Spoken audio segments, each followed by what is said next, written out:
Ladies and gentlemen, today in Meet the Luminaries, we have the honor of welcoming a poet, scholar, musician, and visionary whose life and work reflect the very spirit of creative universality, Professor Dr. Laksmisree Banerjee. Professor Banerjee's name stands tall in the fields of literature, education, and the arts. A Commonwealth and Fulbright Scholar, she has served as Vice-Chancellor and founder Pro-Vice-Chancellor of Kolhan University and formerly as Chairperson of the Department of English, Ranchi University. A distinguished alumna of the University of Calcutta, she has devoted her life to the pursuit of knowledge, culture, and the creative spirit that binds them. As a poet, she has authored 12 volumes of poetry, and her latest, The Red Woman, marks a significant movement in contemporary feminist poetics. In these pages, she gives voice to the silenced, the women forgotten by history, bound by convention, and yet unbroken in spirit. Her poems journey through the red light districts of Kolkata, the confines of tradition, and the depths of the human heart, capturing both the anguish and the transcendence of womanhood.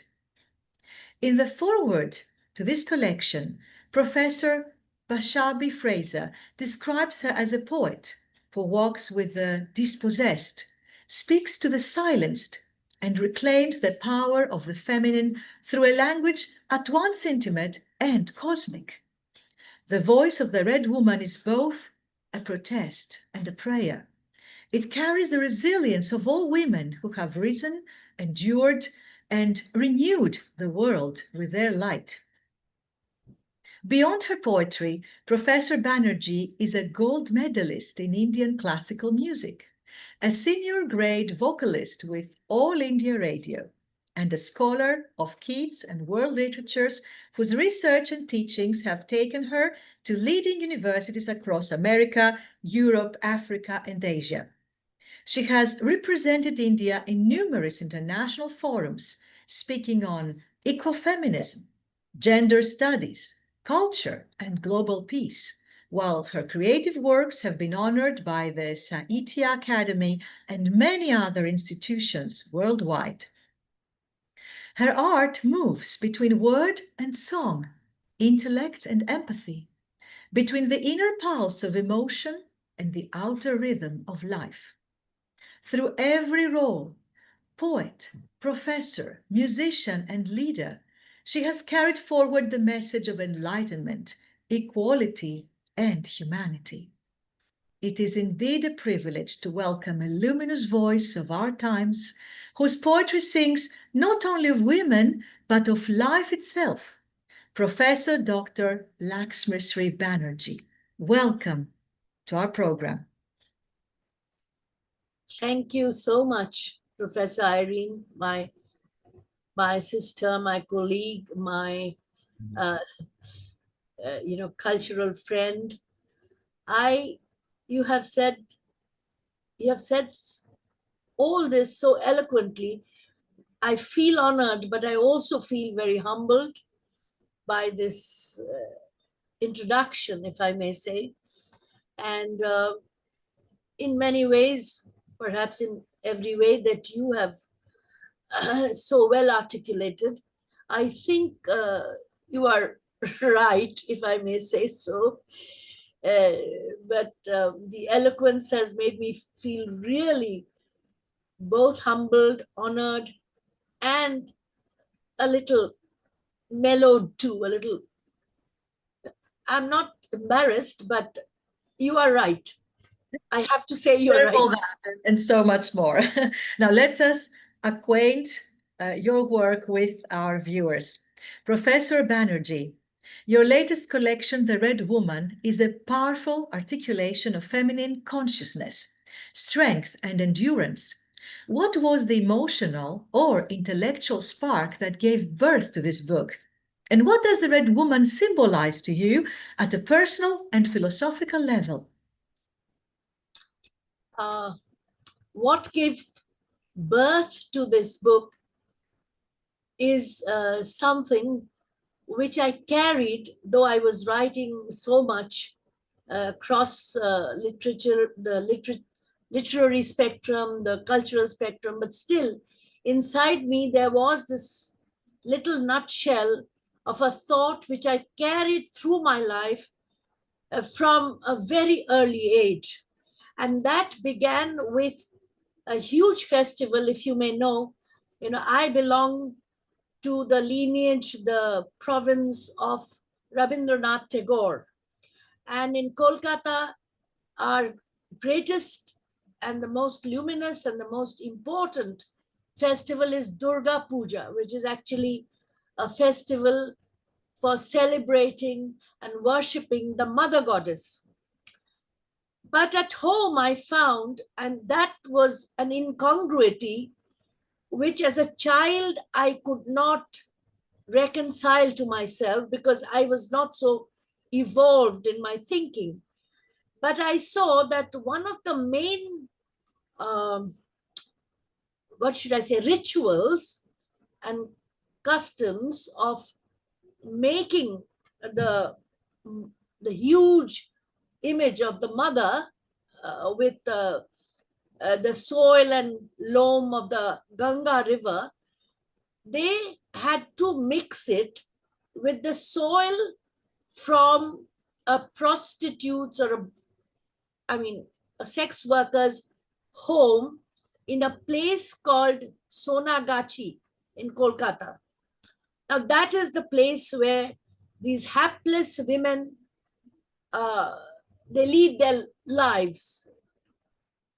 And whatever those lives are about, I used to think as a child that this mother goddess, the mothers that we see inside our home, the grandmother, everyone, they are so, according to me, they're so pure. And then they say that they use this word in Bengali, which I asked once my grandmother, what does it mean? Where does this person, the artisan, actually it's not the women, but the artisan who goes there and brings the soil to mix it up with the clay with which the mother goddess, the idol is made. So I asked them the meaning of this term and they said what it was. And then there were more questions about who were these women, what were they doing. So gradually and very gradually, it was deep inside my mind till 2024, when I was almost like, in my mid 60s. And, it occurred to me that this red light area, this is what we call it, red light area. And it is so important that that soil has to come and be mixed with the mother's making of that the mother's idol. So where is this paradox coming from? So I wrote the first poem, The Red Woman, which to me personally as well as philosophically, when I look at women's lives, their trajectories, not only their, mine included, it is everywhere this paradox works. Within the bedroom, outside in the street, with the mother goddess, everywhere the woman seems to be a very exclusively, perhaps, hapless species, but that's not what I have painted her as. I've painted her as one of great fortitude, of great courage beyond the trauma. But the trauma remains nevertheless. Therefore, the color red to me signifies blood and violence on the one hand, and love. We know that famous poem by Robert Burns, my love is like a red, red rose. So, you see, love and violence. Again, these are, contradictory. These are not analogous at all. So this is what made me write the first poem.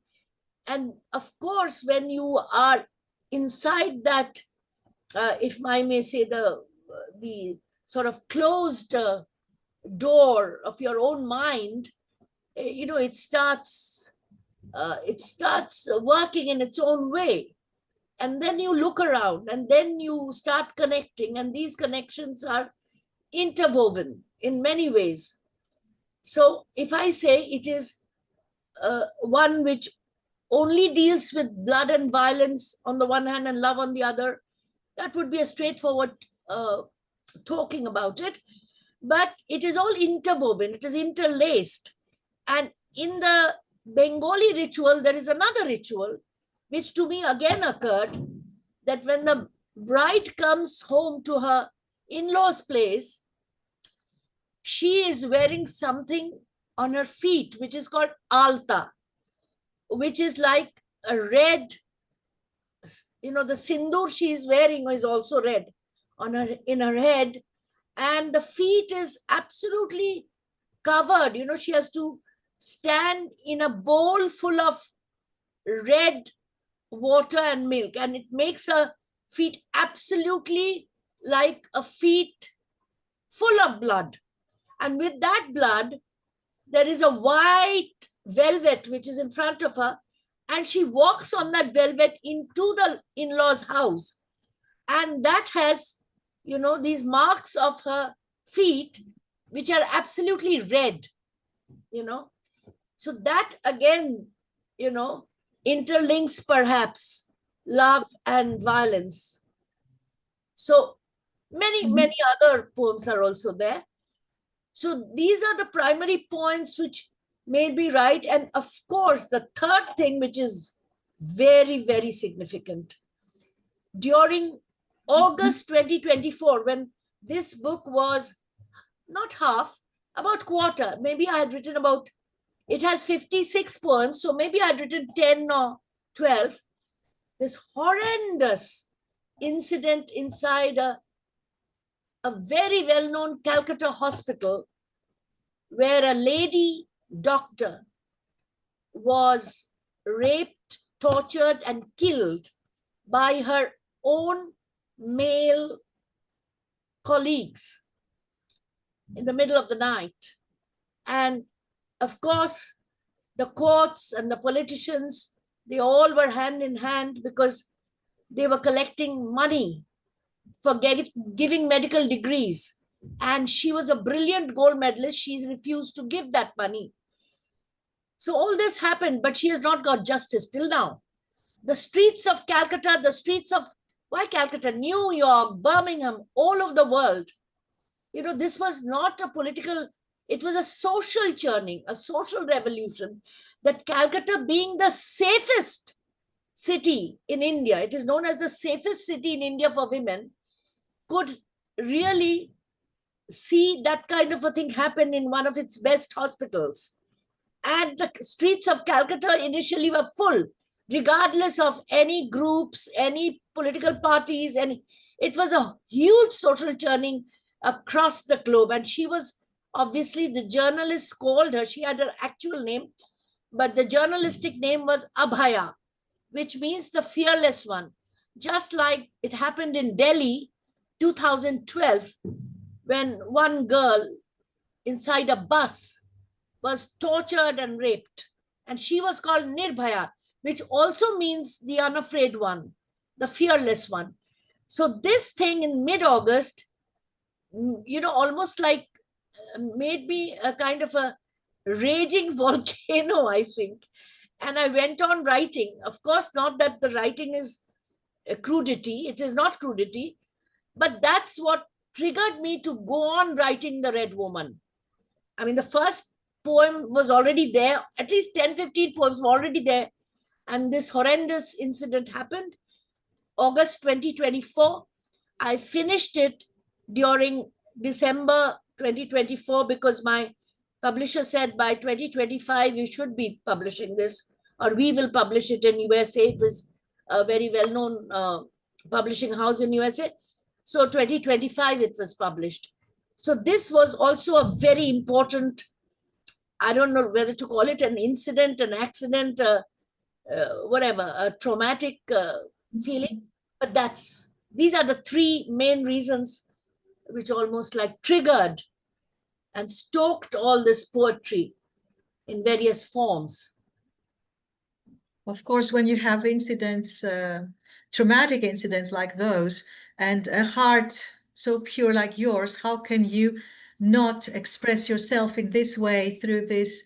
There's not a way. It's actually a gem.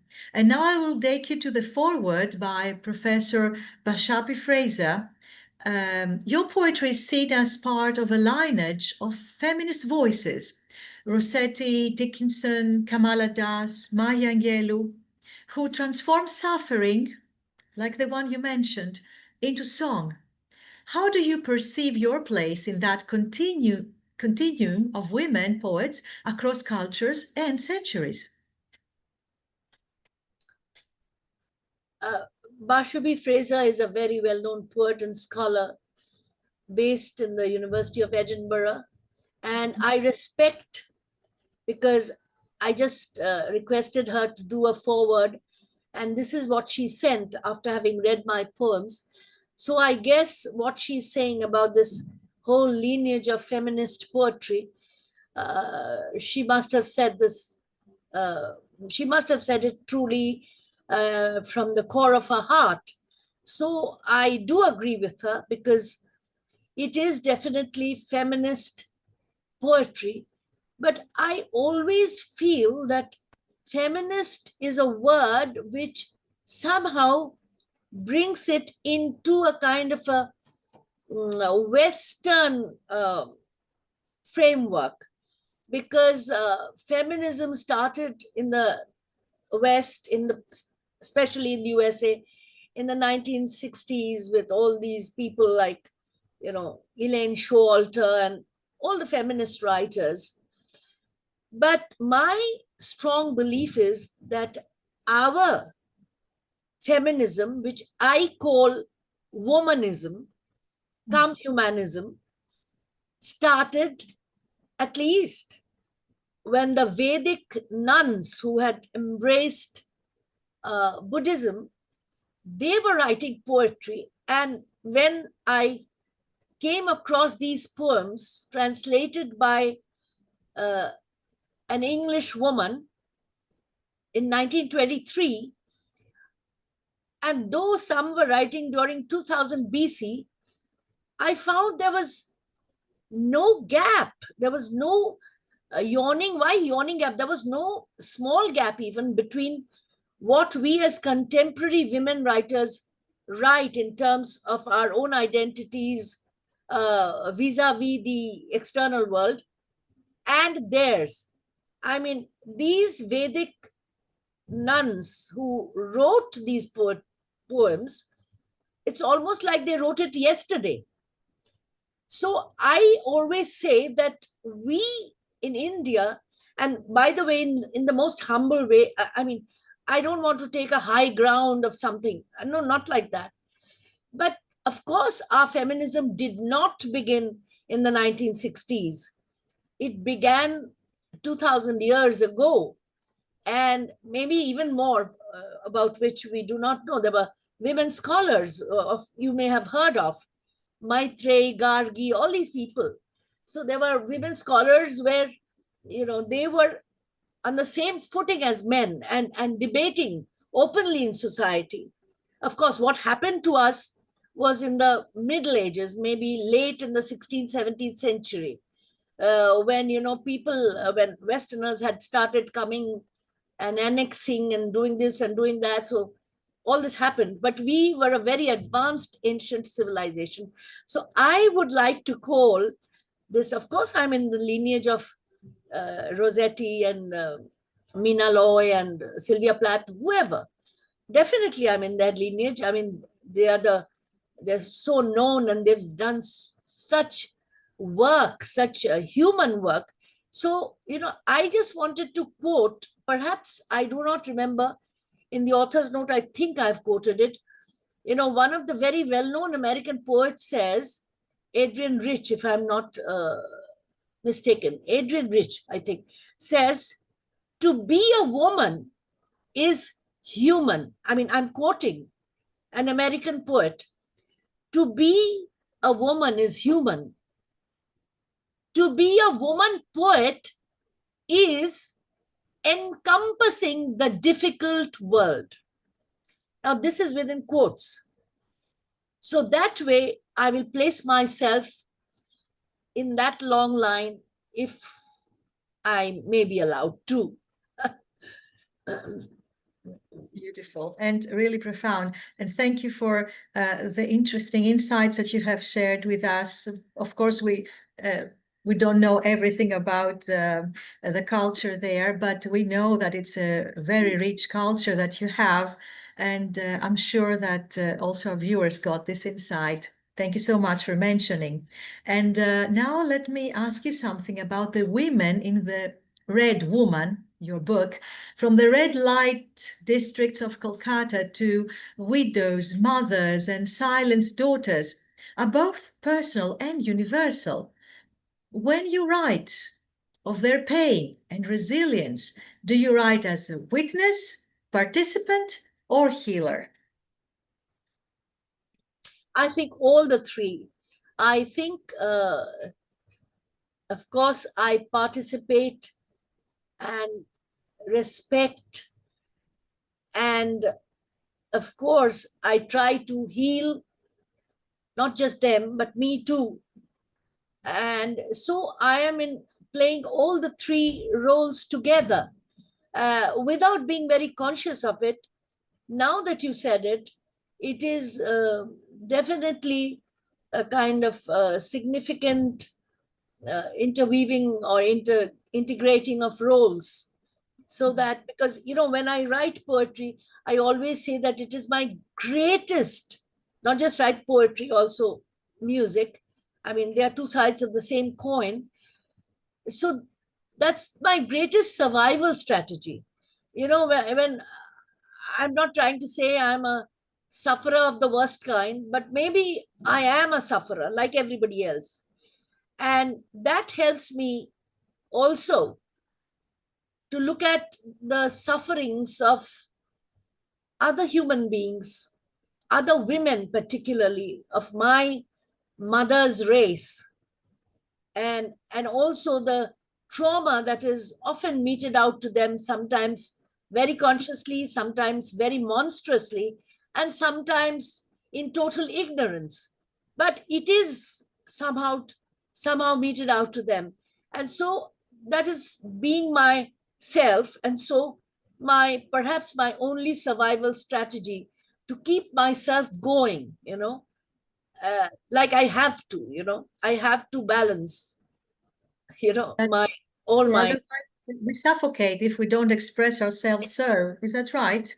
absolutely Absolutely. very, very suffocating. Yes.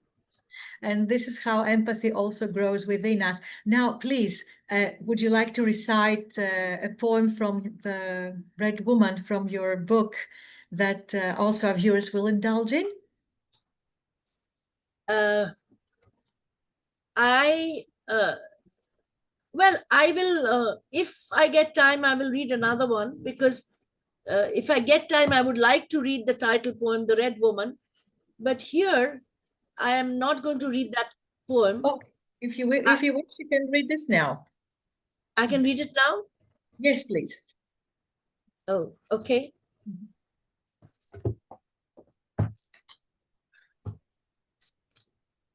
Now, as you said, this has been written with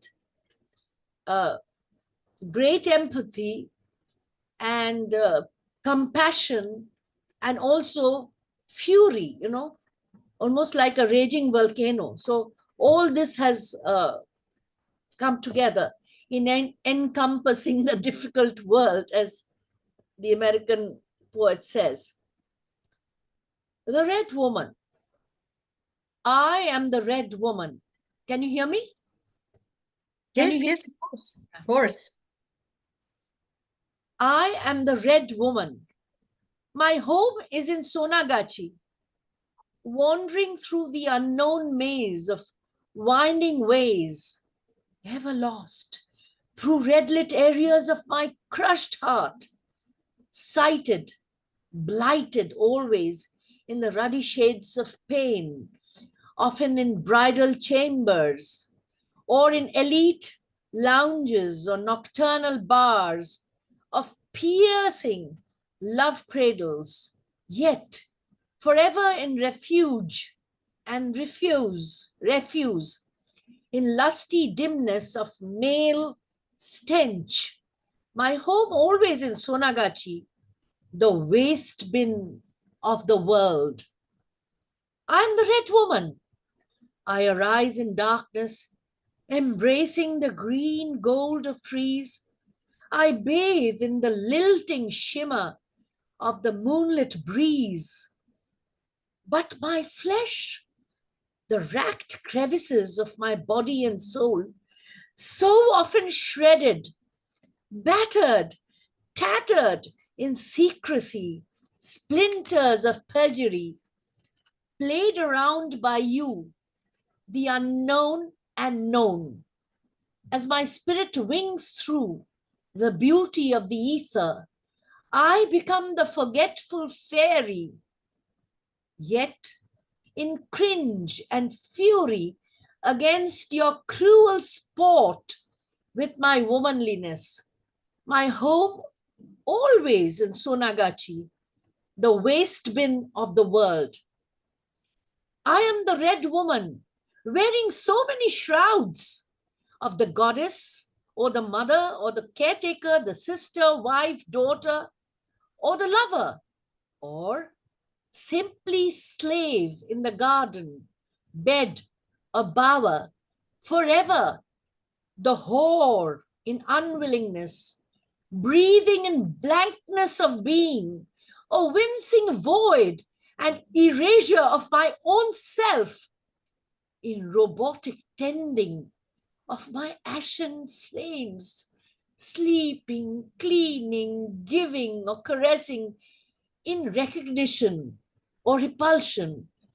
I am nature still, in forced quitus, with primordial savagery, bestiality masked in varied forms, playing chicanery with me, reduced to a tennis ball or a doll. My home always in Sonagachi, the waste bin of the world. I am the red woman, the fireball thumping in me. Now with my volcanic redness, the inwardness of luminous awakening, I shout with bellowing faith, the weeping resonance of the centuries, with purity of my earth and empyrean. I shout, I resonate. Don't you hear? You are the whore, not I. You have sold your soul, not I. You have reveled in perfidy, not I. You have traded in lust, not I. You are the harlot, not I.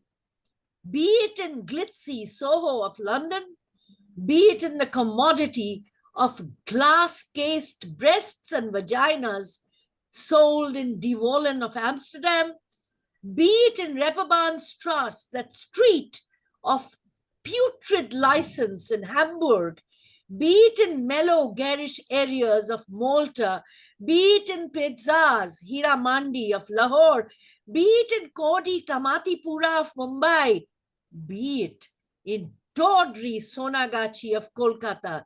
You are the whore, not I. You have created oceans of blood and tears, not I. I am the red woman, my home ever encaged in Sonagachi, the waste bin of your world. You carve my images of Ma Durga with the clay of my muddied home. You swim with hardened recklessness in the divine ambience of my Shakti, only till your festive mood lasts. Then you drown me in your ceremonies of immersion, As my memory flows down the river, you kill me after your orgy is done in labyrinths of carcasses of your doomsday. You use my womb to create your children, who you can never love, but dump in your fabricated orphanages called homes. You are the whore, not I, as I remain sanitized in my waste bin of the world. I am the red woman, clad in my red Banarasi sari, my hair swamped with red sindoor, insignia of your patriarchy, my feet and palms inundated with red colors of your nakedness, my forehead darkened with that ruddy orb, the emblem of lawful prostitution, my body and soul soaked in blood as I linger on for the white light of my own eyes, years and immortal tears to fill my nest with tender illumination. I am the red woman, the sweltering star, your cosmic progenitor, your cosmic progenitor, as I wait for my glittering lamps, reverberating signs of the multiverse, I become the red Ardhanarishwar, the deified androgynous warrior to chastise and chasten in my waste bin home of the world in Sonagachi. I am the red woman waiting to explode as the sunflower in yellow transcendence, in forests of wild flames, in conflagrations of softness, the red rose in wrath and bloom, as my home in Sonagachi waits, ever like me, to filter out the briny seas of treachery, to purify you, smudged souls of the world. Mark my words and acts of ablution. I am the redness of your mother's womb. I am the red woman with the third eye. I am the red woman of 10 armed arms. I am the red woman of your desire and worship. I birth your sons and daughters with fondness. I am the red woman of love and vengeance. I am the red woman of cinders and milk, shining ever in reincarnated harvests of bullied bullion, with a red dot of love still on my forehead, blazing in your murk with my turmeric sunshine. Look how the waste bin of the world is soon washed out. Congratulations for being the voice of women across the world. Thank you, Dr. Banerjee, for this beautiful excerpt, the title poem. Now you have spent decades as an educationist, scholar, musician, and poet, of course, roles often seen as distinct, yet in your life they seem to merge harmoniously. How have these identities shaped one another, and how has poetry served as a thread binding them all together? You're so right, Irene. I mean, yes, the word is binding. I think it began way back in the way that I was brought up in my home, in Kolkata. My home, though, I mean, I don't believe in caste and creed, but whatever. I belong to the same creed as Rabindranath Tagore. I mean, Brahminism, which is perhaps today, I think it should go out of the world dictionary in terms of casteism. But despite that, it was a very cosmopolitan home, because I went to an Irish convent school, which is called Loreto House in Kolkata. Both, I mean, school, college, everything. My education was missionary in the right sense of the term. I was taught to go to various, of course, in school and colleges, we were praying almost every day in the church. And when I came home, I saw all the pujas that were going on at home, again with a lot of, what should I say? Mm, I would like to use the word paraphernalia, but, very, in a celebratory mode, I should say. But I did not see any divisiveness because that is how I was brought up. And there was a lot of music in my house also going on because, and not the same kind of music. Some, like, at that point of time, it's no longer a joint family, but when I was a kid, it was my grandfather, my grandmother. It was a very tight, what should I say, very well knit family, and very, very illustrious, very, very erudite in the sense of the term. So there was music, there was poetry, there was writers' meet. So, at a very early age, I started playing the harmonium and piano because it was there, and the organ, without being taught, of course. But without being taught on my own, I sort of, it may have been some instinctive absorption of the cultural ambience of the home. So all that integration that you're talking about was all inside me, and it was gradually like a bud which has so many petals in it, and when the bud is closed, it is closed.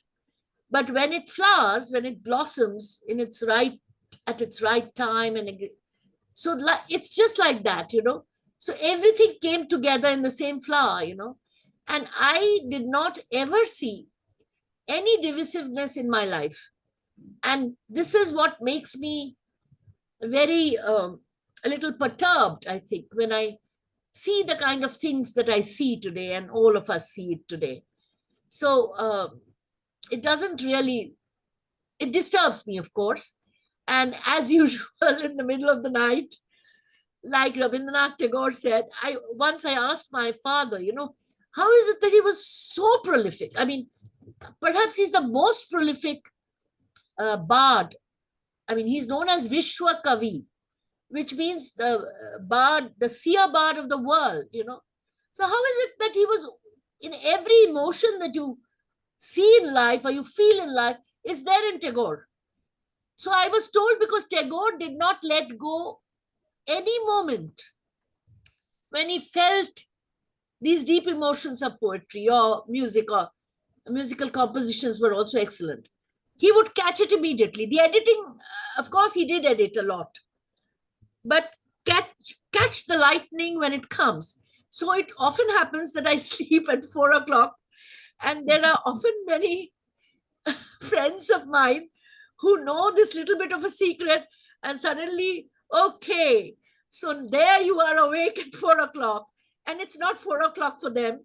And then somebody in the webinar will say, no, here is a poet who writes in sleep. I said, that's too much.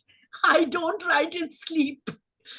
So that's how, it comes all the way you grow up, I think so. So that's perhaps the answer. This is true. The way you're brought up, yes. Yes. They say, Rudyard Kipling used to say, give me the first 6 years of a child and I will shape this personality. And you can have the child. It's great. Now, let's go to your poem, Timeless Sin. You speak of inherited oppression and generational silence. How much of your poetry draws from lived experiences? Of course, you have mentioned a lot. And how much from your study of women's history and culture as an academic? Okay.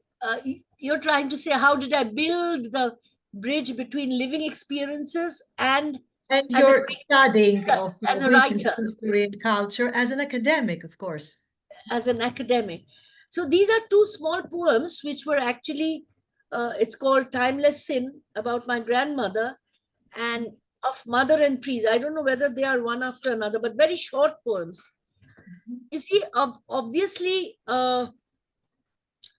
this Timeless Sin, and after three poems, there is of Mother and Trees.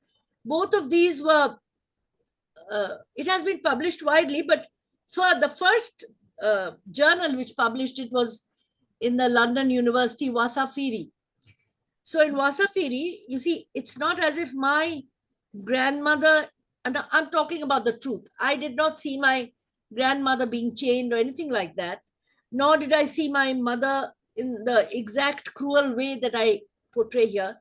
But these are stories like in first person, which were narrated to me, and I could correlate it, you know. So, Timeless Sin and of Mother and Trees, these were two poems which were appreciated long time ago, but quite globally.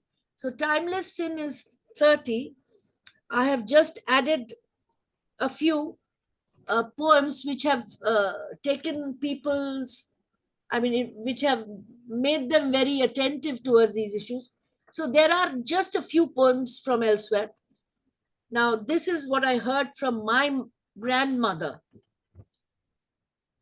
My grandmother was chained in darkness in the cowshed, barred from sunlight 4 days a month. It was a crime for her to bleed, like it was for her to be a girl. The 5th day, when she came out of the cold stench, she was purified, cleansed of nature with cow dung and cascades of chilly Ganga water poured out of the bucket on her trembling head and body, strangling her every month with pneumonia. So that's about menstruation and how women were treated in India. It's not just about Bengal. I mean, once my very eclectic father said, how did these people ever believe that menstruation was dirty? Because that is the genesis, related to the birth of a child. And then you put that woman into a cowshed or some segregated room, and then after 4 days, you with water, you make her shiver with pneumonia. Why so? You know, so the opposite viewpoint was given to me by my father, who was a very well-read man. He said, how can you call menstruation ugly or dirty? It cannot be, because it is the birth of a child. And then, of course, this was also published in Wasafiri, of Mother and Trees. Now, Indian mothers, of course, whether this was exactly my mother or not, she may have had her own, moments of feeling afflicted. But anyway, this is from the personal to the universal, always, as poetry should be. I always think so, because there are many, many poets, and I do not want to criticize it with my hands, like a namaskar. I do not believe that poetry should be didactic. There are poets who go on writing, this should be, that should be. This. No, poetry takes its birth in metaphors. It takes its birth in obliqueness. But that obliqueness should end in some kind of a subtle, I use the word subtle, message, which draws this line between the personal and the universal. I can't just say, well, last night I was looking at the moon and it had so much translucence. Till there it is okay. But if I don't draw the line till the universality of it, it makes no sense. So, of Mother and Trees, my mother perhaps was born on the same day as Anne Frank. Anne saw the cherry blossoms, dreamt of the chaste beauty of life in cloistered darkness till life said goodbye.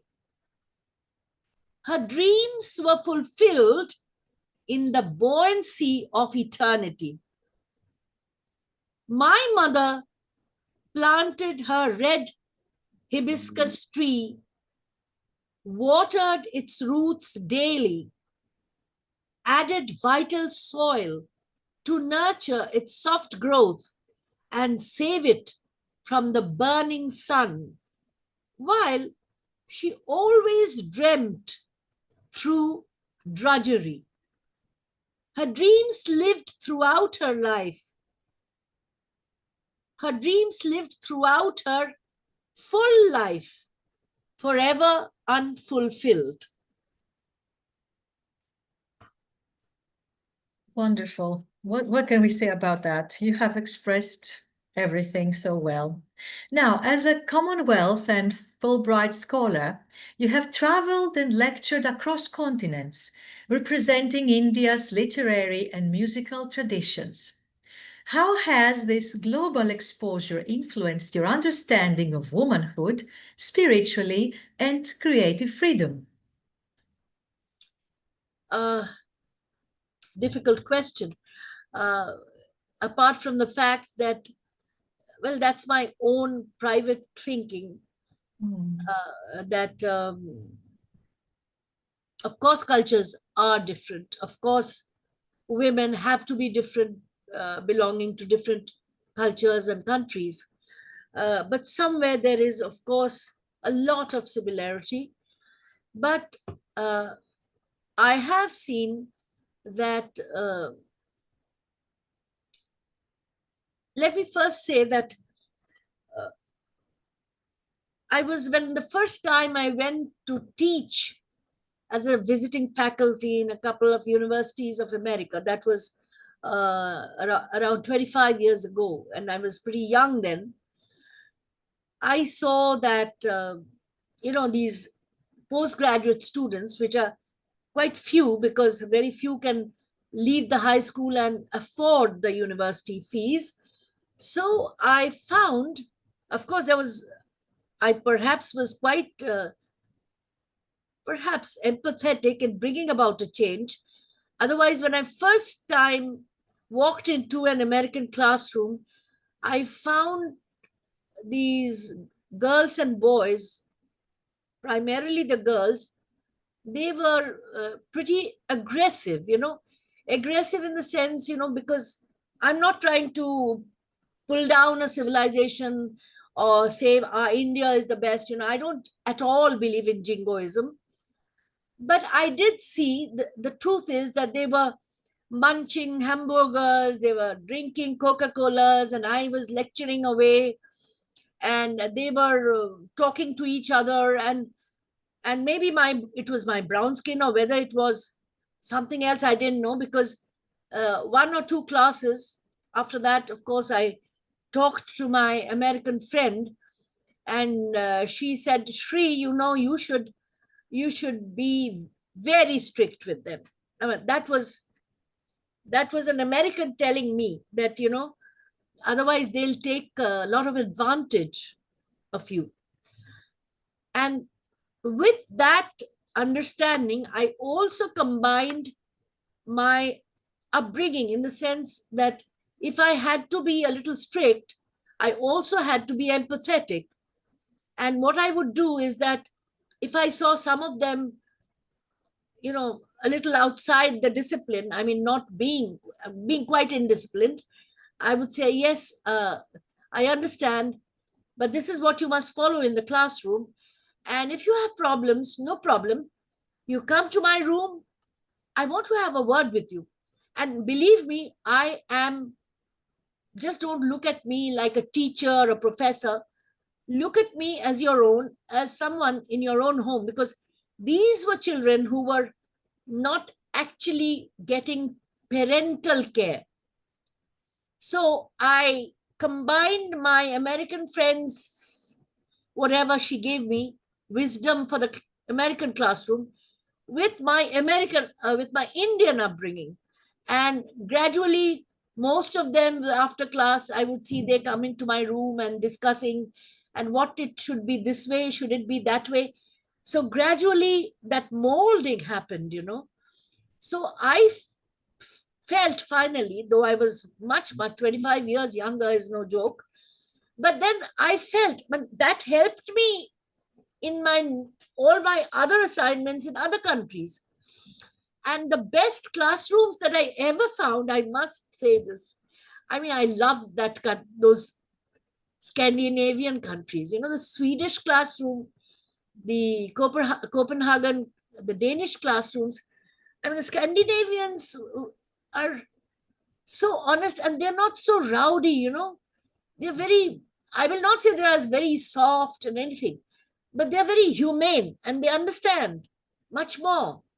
And I feel their systems of living, their systems, their laws, they're all very humane and very different from, USA. Of course, I've been going there off and on, and not always to the same place.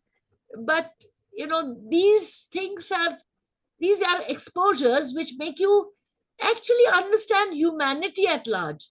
It's not as if Swedish is good and American is bad, and it's not like that. But all this is like you have been fed through different kinds of foodstuffs everywhere, and that makes your palate a little international. So it's like absorbing different elements and sort of putting it all together. And I think this intermixture happens quite naturally. At least for me, it has. The exposures have perhaps made me a better person to understand, to perceive, and to come to a conclusion which may be happy for all. All these things have happened.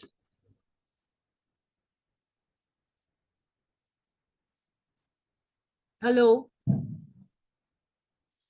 No?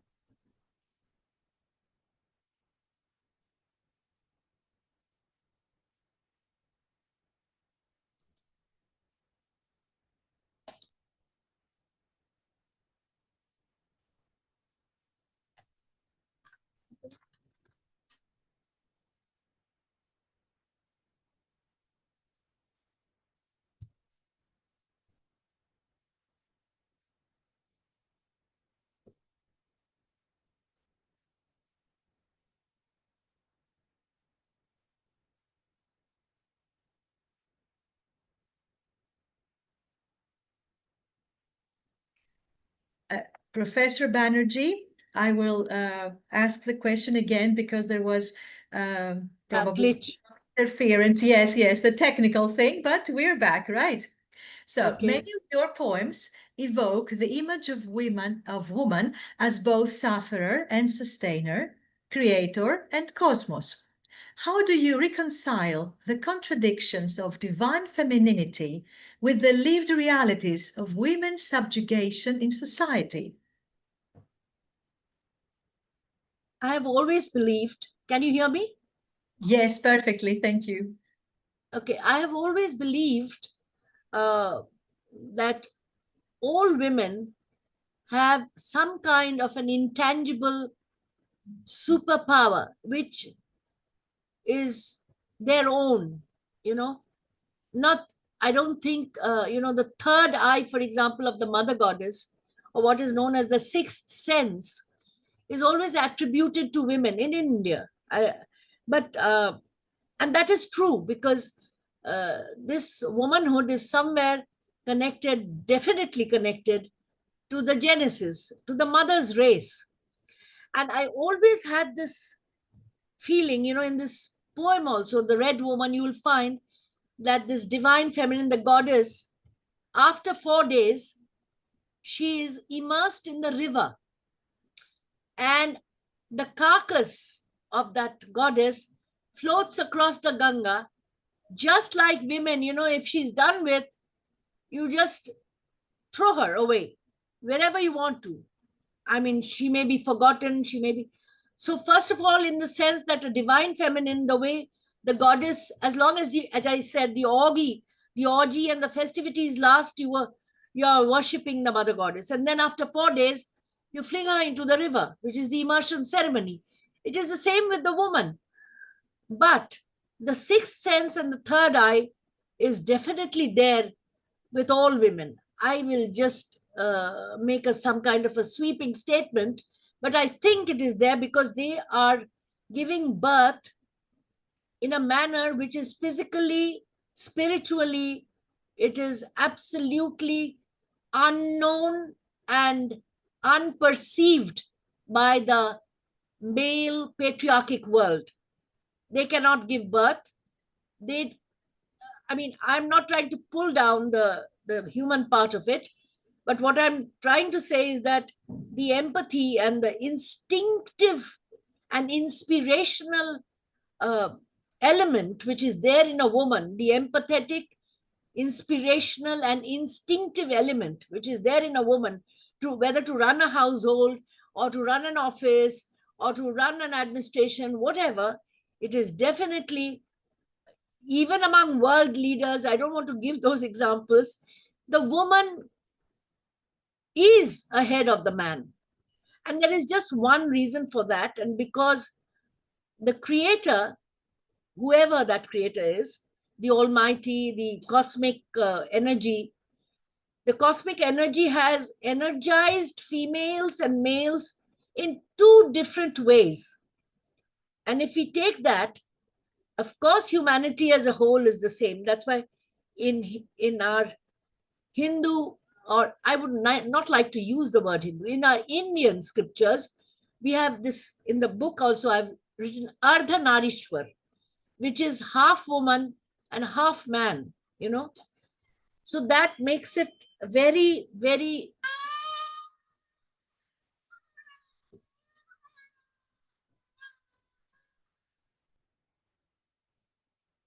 I'm sorry. That makes it a very complete human being. So most women have these surreal or intangible qualities with which they run a home or they run an office. I feel that is the truth about this mother's race. And that is why they say that women can be better at multitasking, right?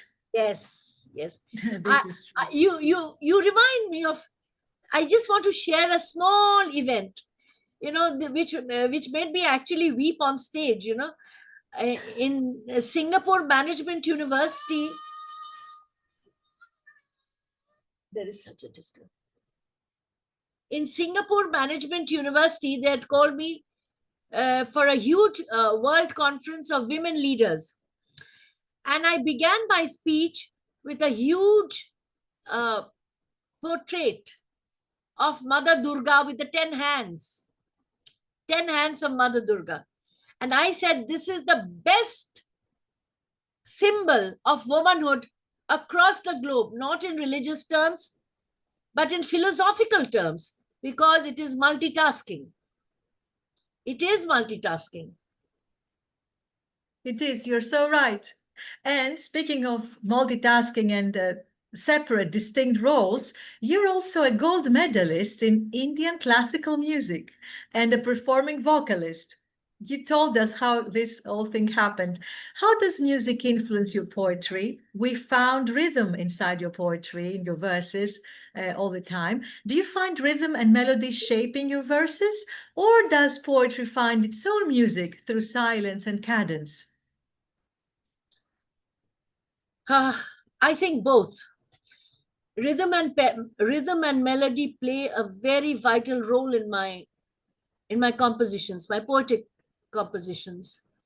But silently, that resonance and the effusiveness of music, because if you're a musician, you are either singing or you're listening to music, or it is poetry. For me, it is always this or that.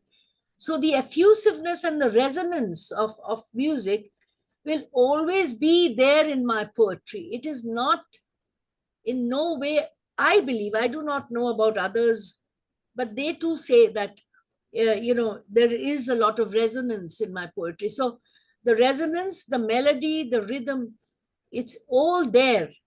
And it happens naturally. It does happen naturally in the first writing that I do. Of course, it has to be edited and all, but definitely you're right that it has a great role in making my poetry much more than just word weaving. It is word weaving, but then there is resonance, there's effusiveness, there is melody, there is rhythm. So I believe that music plays a great role in my writing of poetry. I do believe that. And it can't be otherwise. Having all these talents bound together, it can't be otherwise. Extraordinary. Beyond poetry, you have been a pioneer in higher education. We also mentioned that, serving as vice chancellor and member of several national academic bodies. What do you see as the moral responsibility of an academic or artist in shaping a more humane and inclusive society? Very good question. Very good question, and very difficult in today's scenario, because I have been into higher education for more than 3 decades, and I'm sure people will be listening to me. But of course, I have an unswerving faith in speaking the truth. It may bring me praise, it may also bring me blame, but whatever is the truth is the truth. You see, today, I will not say it's only India, but India, it is much more than elsewhere. Definitely, it is much, much more than elsewhere, where higher education has been totally, I mean, I've not given up teaching. I still am an emerita professor, but in a regular way, I have given up teaching a couple of years ago. And I see today that higher education is highly politicized. Now, if ideologies and ideologies mean ideologies, I don't think it's a very good, for me, it's not a good word. I could say idealism is good. I would say idealism with realism is good, but not ideologies. I would never want a student of mine to become an ideologue. Definitely not. Because then there is just one narrow path he's going to walk and then create disturbance and everything. Because it is so politicized today, and it is also, I'm sorry to say, this is, there is widespread corruption across the globe and across India also. So when all these, traits simmer and get into the heads and hearts of students who are young and very easily won over, what happens to higher education? I see things which I would not like to repeat. I wish it was not like this, but the evolving thing that is happening today has to do with a lot of ideologies, a lot of politics, with a lot of corruption. That's all I will say. And these cannot be, these are going against the making of a nation. How can we have a nation, a developed country, with such things? And I've seen that in America. But then that is within circles, political circles are doing all kinds of things. But if it penetrates in a very big way into the youthful system, then what happens? I mean, it is quite tragic for me, even to talk about it, There are, of course, there are some very good universities still maintaining those sanctities, but you can count them on the fingers. I mean, that is the truth. How can I, waver and get out of the truth? But there are good ones also, very good ones. They have maintained, but not all. the majority is going down the drain. And I think that's world over. Why should it be only India? Yes, it's a global phenomenon. Yeah, yeah, because for the simple reason, yes. the simple reason is that globally we have become a consumerist and let us say a very what's the word, utilitarian society. Mm. But And thank if God that, there are voices like yours that speak the truth and try to give young people a new scope, of course. And we're so in alignment, actually, in the vision and mission of the Writers' Capital Foundation under the leadership of our visionary president, Professor Preet Nambiar. So that is why truth has to be spoken. Yes. yes, that is the truth. Absolutely. Absolutely. And now looking back at your extraordinary journey as a poet, scholar, cultural ambassador, and woman, what does creativity mean to you today? Is it revelation, resistance, remembrance, or the quiet act of continuing the song?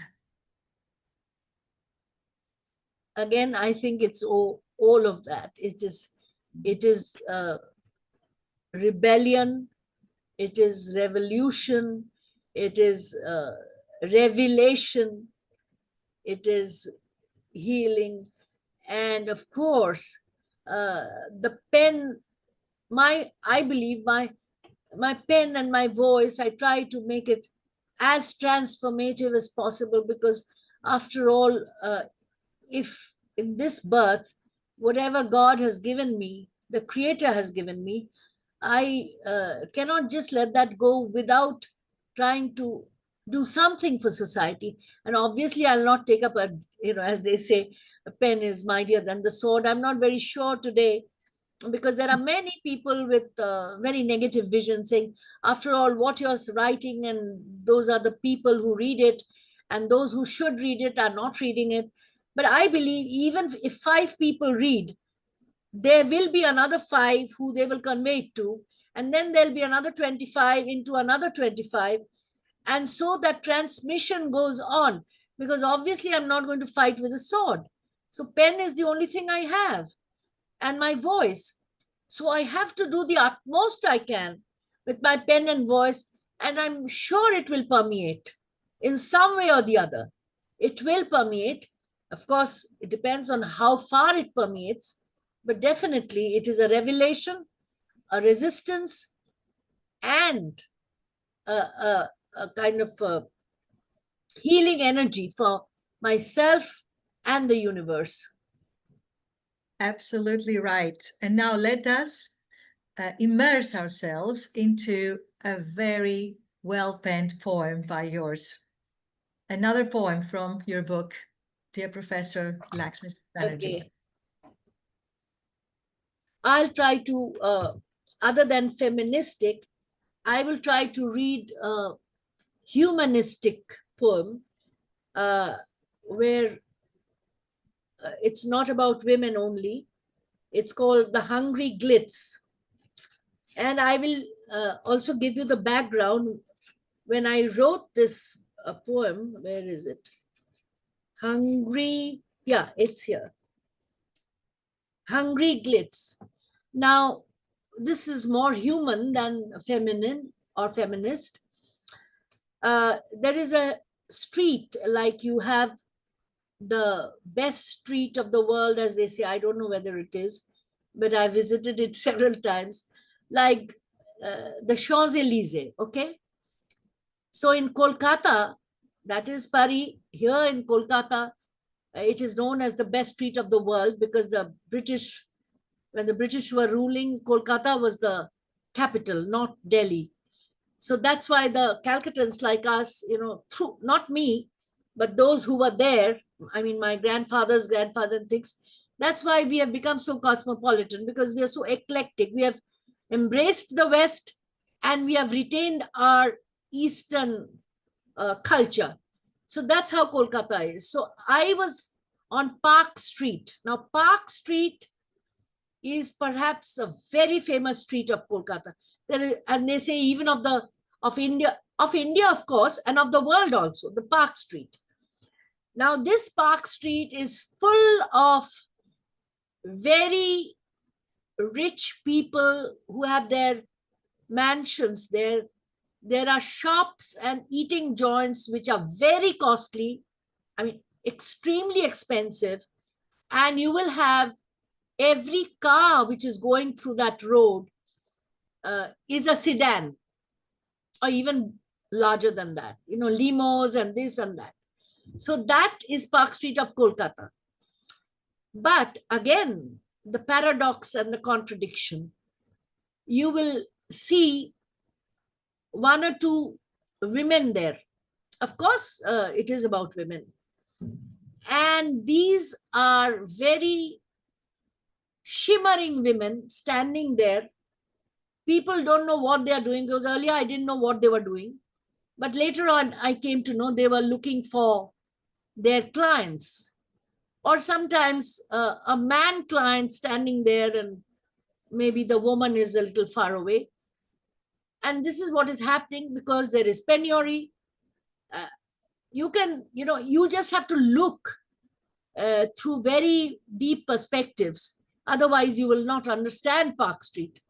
So this was after, and of course, Park Street, I have almost like grown up in Park Street, because that is very just next to my alma mater, Loreto House. So Park Street is not something which I've seen today. But this was written just last year. It's called Hungry Glitz. Mark the words.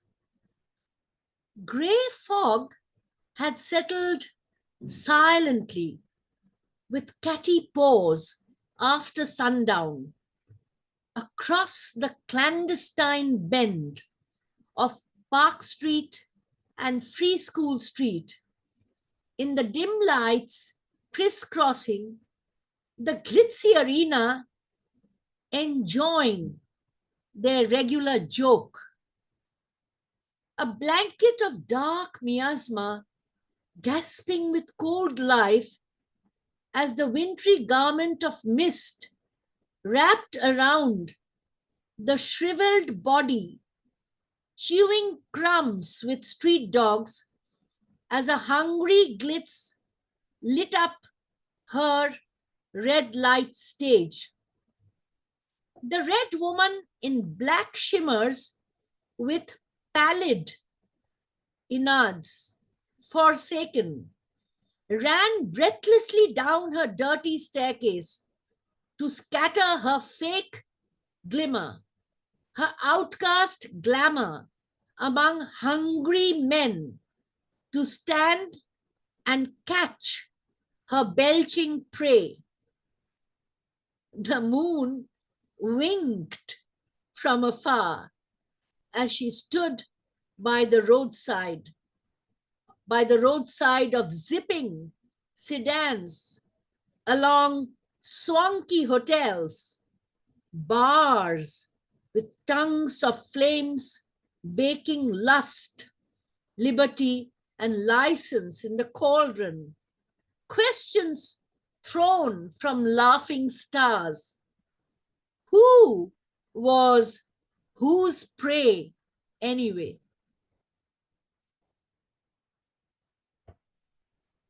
Very good. Thank you so much. Of course, all these places that you mentioned that there are those red lights and everything. Of course, they're not only there, they are in all capital cities, in all countries of the world. What can be done about it? The thing is that we keep everything that is good, everything that spreads light, and through your works, you have spread so much light, and that is absolutely magnificent. And I keep the key word humane.